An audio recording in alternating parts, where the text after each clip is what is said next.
بسم اللہ الرحمن الرحیم۔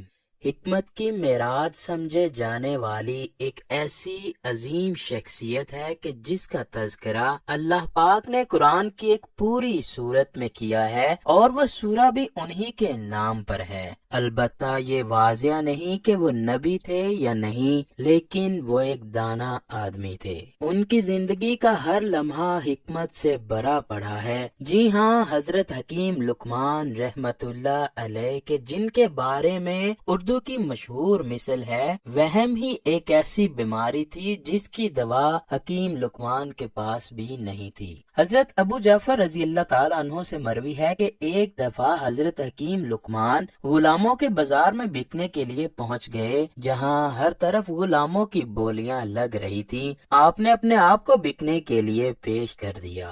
ظاہری سی بات ہے، اس میں بھی کوئی حکمت ہی پوشیدہ تھی۔ خیر، جو بھی آپ کو خریدنے کے لیے آتا تو آپ اس سے یہ دریافت کرتے کہ آپ مجھے خرید کر میرے سے کیا کام لینا چاہتے ہو۔ ہر خواہش مند نے اپنے اپنے مقاصد بیان کیے، لیکن آپ جب ان کی باتیں سنتے تو آپ ان کے ساتھ جانے سے انکار کر دیتے۔ پھر ایک کسان آپ کو خریدنے کے لیے آپ کے پاس آیا۔ اس نے آپ سے کہا کہ میں آپ کو خریدنا چاہتا ہوں۔ آپ نے اس کسان سے پوچھا کہ تم مجھے کس لیے خرید رہے ہو؟ کسان نے کہا کہ میری 3 جوان بیٹیاں ہیں جو میرے گھر سے باہر جانے کے بعد فوراً باہر نکل جاتی ہیں۔ میرے بار بار منع کرنے سے وہ باز نہیں آتی۔ مجھے شک ہے کہ وہ زناکاری میں ملوث ہیں۔ اس کسان نے کہا کہ میں آپ کو اپنے گھر کا چوکیدار رکھوں گا۔ اس سے زیادہ اس نے آپ سے کوئی باتیں نہ کی۔ آپ کو وہ کسان پسند آیا تو آپ اس کے ساتھ جانے کو تیار ہو گئے۔ اس طرح وہ کسان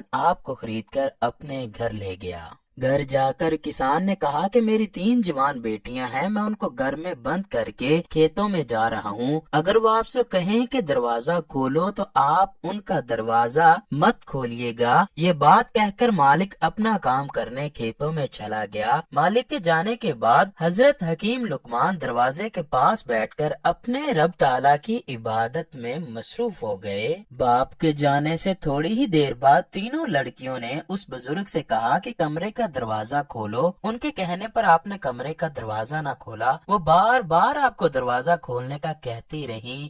آپ نے تینوں کی باتوں پر توجہ نہ دی۔ انہوں نے دروازے کو زور زور سے پیٹنا شروع کیا۔ آپ کے دروازہ نہ کھولنے پر انہوں نے کمرے سے برتن اور پتھر پکڑ کر آپ کے اوپر مارنا شروع کر دیے۔ پتھر لگنے سے آپ کا سر بہت زخمی ہوا، سر سے خون بہنا شروع ہو گیا۔ خون اتنا بہا کہ آپ کا چہرہ مبارک خون سے تر ہو گیا۔ آپ اللہ کی عبادت میں مشغول رہے، اپنے چہرہ مبارک سے خون کو صاف کیا تاکہ کسان کو پتہ نہ چلے کہ آپ کے ساتھ کیا ماجرا ہوا ہے۔ جب کسان شام کو گھر واپس آیا تو اس نے پوچھا کہ جناب، سارا دن کوئی مسئلہ تو نہیں ہوا؟ اس کے دریافت کرنے پر آپ نے کہہ دیا، نہیں، کوئی مسئلہ نہیں ہوا۔ دوسرے دن کسان اپنے کھیتوں میں جانے لگا تو اس نے آپ سے پھر یہی کہا کہ دروازہ نہ کھولنا۔ آپ نے کہا کہ ٹھیک ہے۔ اس دن بھی پھر لڑکیوں نے وہی کام کیا۔ یہ کام مسلسل کافی دن تک جاری رہا۔ وہ لڑکیاں آپ پر ظلم و ستم کرتی رہیں، آپ ان لڑکیوں کا ظلم و ستم برداشت کرتے رہے۔ جب ان لڑکیوں نے دیکھا کہ ہم ظلم کی انتہا کر رہی ہیں، پر یہ بندہ تو اپنے خدا کی عبادت میں اتنا مشغول ہو جاتا ہے کہ ان کو ہماری جانب توجہ دینے اور ہمارے ظلم و ستم ہمارے باپ کو بتانے کی خبر ہی نہیں۔ سب سے چھوٹی بہن نے سوچا کہ یہ خدا کا بندہ ہر وقت اپنے رب کی عبادت میں ہی مگن رہتا ہے، ہم کتنی گناہ گار ہیں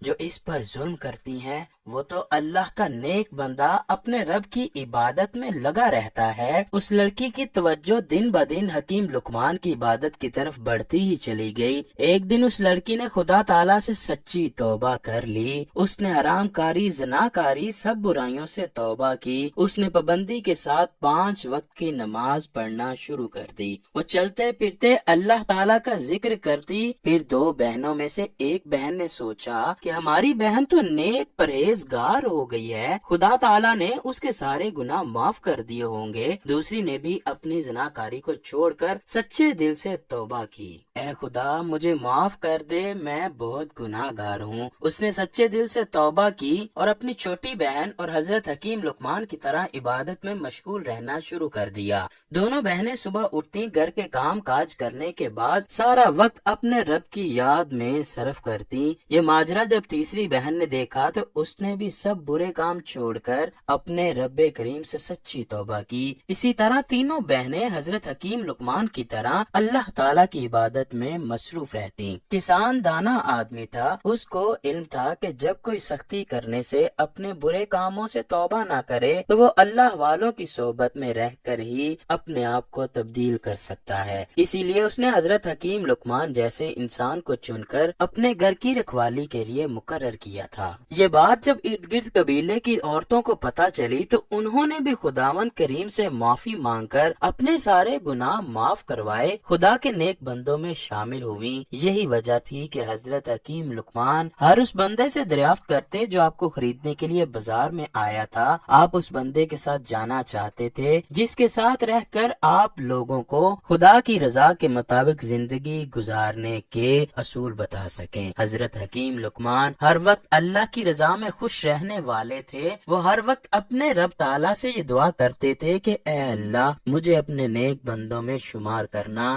حضرت حکیم لقمان فرمایا کرتے تھے، میں نے کافی عرصہ دوائیوں سے مریضوں کا علاج کیا، پر جو علاج اللہ نے دعا میں رکھا ہے وہ کسی دوا میں نہیں رکھا۔ ایک بندے نے آپ سے دریافت کیا کہ اگر دوا سے تکلیف بڑھتی جائے تو کیا کیا جائے؟ حضرت حکیم لقمان نے فرمایا کہ اپنے خدا سے دعا میں وقت بڑھاتے جاؤ، خدا ضرور سننے والا اور جاننے والا ہے، وہ ایک دن ضرور آپ کی دعا کو قبول فرمائے گا۔ آپ کی عظمت کا ذکر قرآن پاک میں موجود ہے۔ حضرت حکیم لقمان پر اللہ تعالیٰ نے ایک سورہ لقمان قرآن پاک میں نازل فرمائی۔ حضرت حکیم لقمان فرماتے ہیں کہ ہم بندوں کی برائیوں کو ایک دوسرے کو بتاتے ہیں کہ وہ بندہ ایسا ہے، وہ بندہ ویسا ہے۔ اس طرح بندے کی دل آزاری ہوتی ہے، وہ بندہ اپنے برے کاموں کو چھوڑنے کی بجائے مزید برے کاموں میں شامل ہو جاتا ہے۔ ہم بندوں کو پیار و محبت اور سلوک سے ہی اللہ کی بندگی کی طرف مائل کر سکتے ہیں۔ آج کل کیا ہو رہا ہے کہ اگر ہم کسی شخص میں کوئی برا کام دیکھتے ہیں تو ہم اس کی غلطی کو چھپانے کی بجائے ہر بندے کو اس کی غلطی بتاتے ہیں اور اس کو معاشرے میں بدنام کرنے کی کوشش میں لگے رہتے ہیں۔ یہ بالکل غلط ہے۔ ہمیں چاہیے کہ ہم جب